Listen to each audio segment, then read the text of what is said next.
Ja, wie gefreut worden.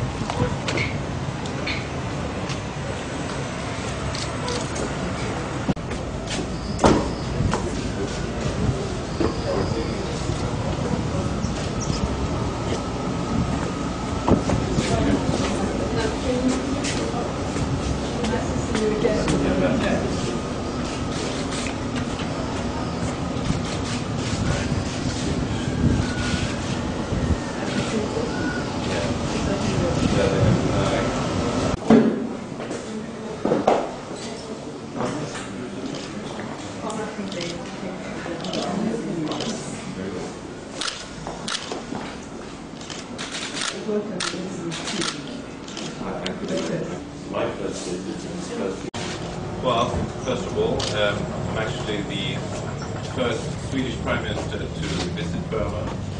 This would not have been possible a few years ago. It's an interesting start of the transition of this country, but we have in-depth talked about what is needed to see on the road ahead. Very important is, of course, rule of law. Very important is also the true democratization of this country. And we have been talking about the process in the coming years up to the election of 2015. I also said that alongside with me comes a big group of business interests from Sweden. And also we are reviewing the cooperation aid we are giving to this country. And we have been discussing what could be the best use of these resources. So I'm very grateful for Ansan to receive me here today with my delegation. It's a great pleasure to have the Prime Minister with us because he has been a long time friend of Burma and democracy in Burma. We hope that the next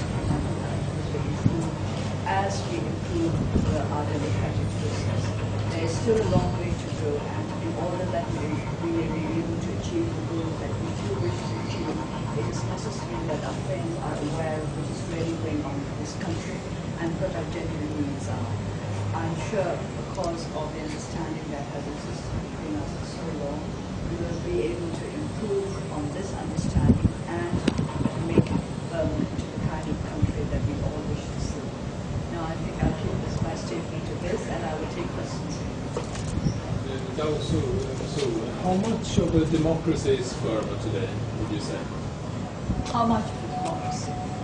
Well, it's not quite yet a democracy, but I think we have a chance now to make it into a democracy. You have to remember that in genuine democracy, a government is made up of the executive, the legislature, and the judiciary.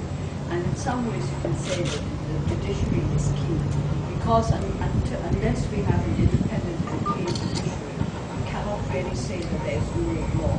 And without rule of law, you cannot say there is genuine democracy. At the moment, the judiciary in Burma is extremely weak. One might almost say non-existent from the point of view of standards. So I don't think we can say that we're yet a democracy, but we're trying hard to get there. Do you want to become the president of Burma?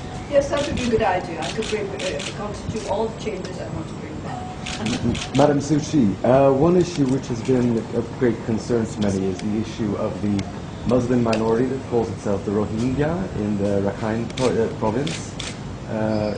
What is your opinion? My greatest concern about what is happening in the Rakhine is the fact that the international community is not really trying to understand the situation in a holistic way. We are, of course, very concerned about the condition of the Muslims, as everybody else is, but we also have to be concerned about the condition of the Rakhines. We must remember that this is their land, and they feel that they are being pushed out of the land.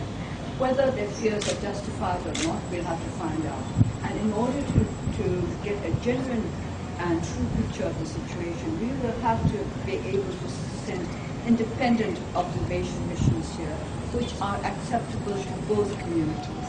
At the moment, the greatest need for the Rakhine is security and rule of law, and humanitarian access to those who are in IDP camps.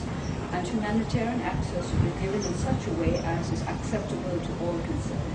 Would it be valuable if you visited the area yourself that the Muslims and Buddhists have asked you to visit? Would you consider doing that? Of course, I have to say that the government hasn't asked me to visit the area. And it's not all that easy for us to just come and go as we please.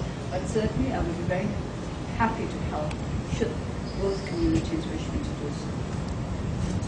Mr. Fredrik is traveling here with a big business delegation from Sweden. How do you look on foreign investments in Britain? Are there any risks with foreign investments? As long as there's no rule of law, there's risks for everybody, not just for business people, but everybody in this country.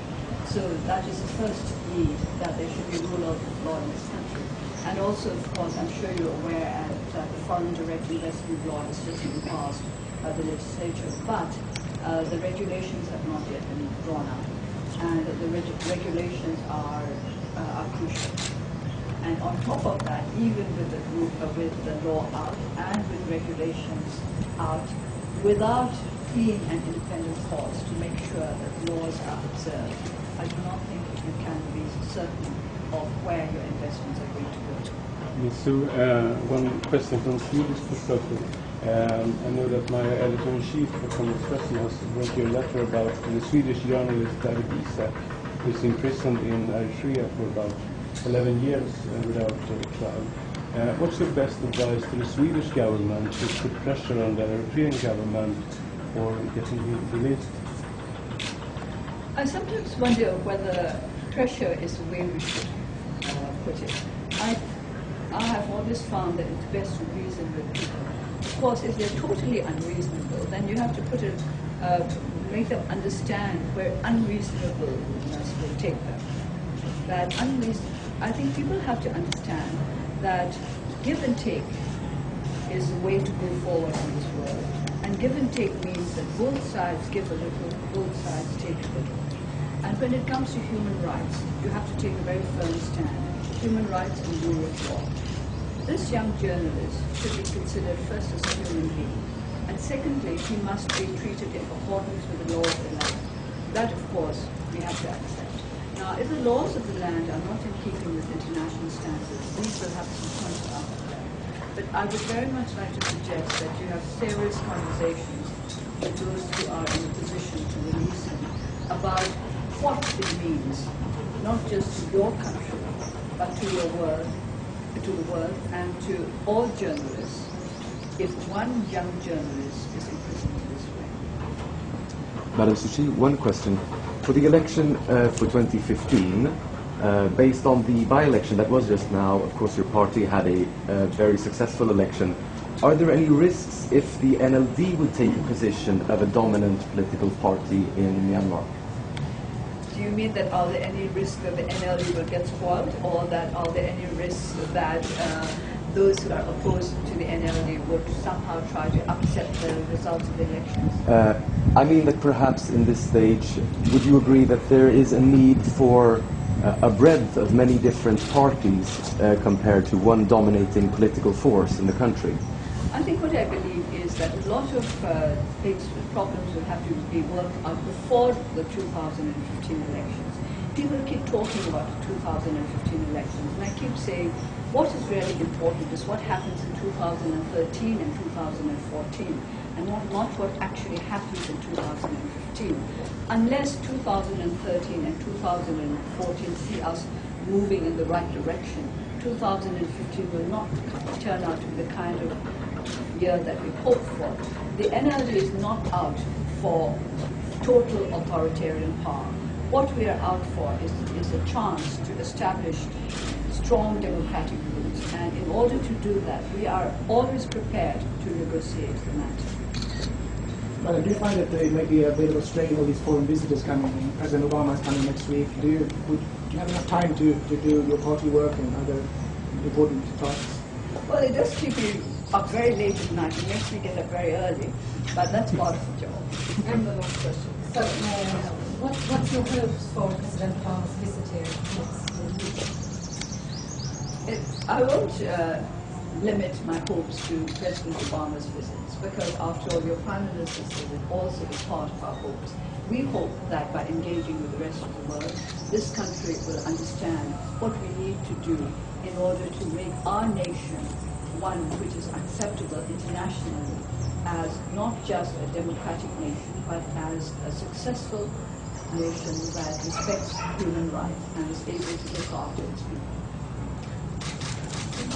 How's your pet dog? Is he jealous of all the visitors? He's barking just now. I think he thinks we've been here too long. Thank you very much. Thank you very much.